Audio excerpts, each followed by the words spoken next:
In the wake of a landmark settlement between the NFL and former players, these 7 are now saying it's not nearly good enough. The concussion lawsuit involving roughly 5,000 former players suffering from dementia and repeated head trauma has already seen multiple settlement offers rejected. In August, the NFL offered to pay the players $765 million, but as the New York Times points out, that was quickly rejected by a judge. The judge felt that amount couldn't pay for every potential cost for the estimated 18,000 retired players during the 65-year lifespan of the agreement. Last month, the NFL proposed a new uncapped settlement. Christopher Seeger, the co-lead attorney for the players, said this means retired players and their families can now rely on the 100% guarantee that the fund will pay all eligible claims over its 65-year duration. So why are these 7 players still saying no deal? For one thing, the proposed deal sets limits on compensation for chronic traumatic encephalopathy, the progressive brain disorder that has gained so much media attention. Depression, explosive anger, and short-term memory are all symptoms of CTE, which is thought to be caused by the repeated head trauma of concussions. A 2005 study surveyed approximately 2,500 former NFL players and found 65% had suffered a concussion at some point during their careers.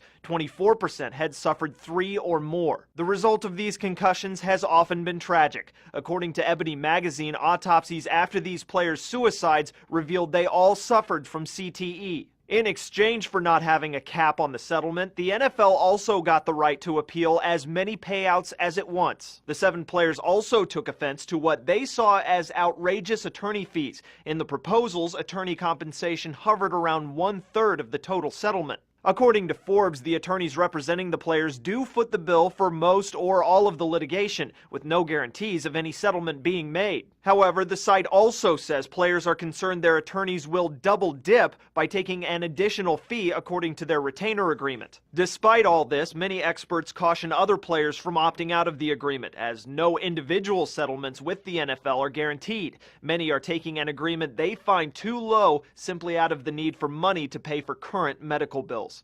For Newsy, I'm Cliff Judy.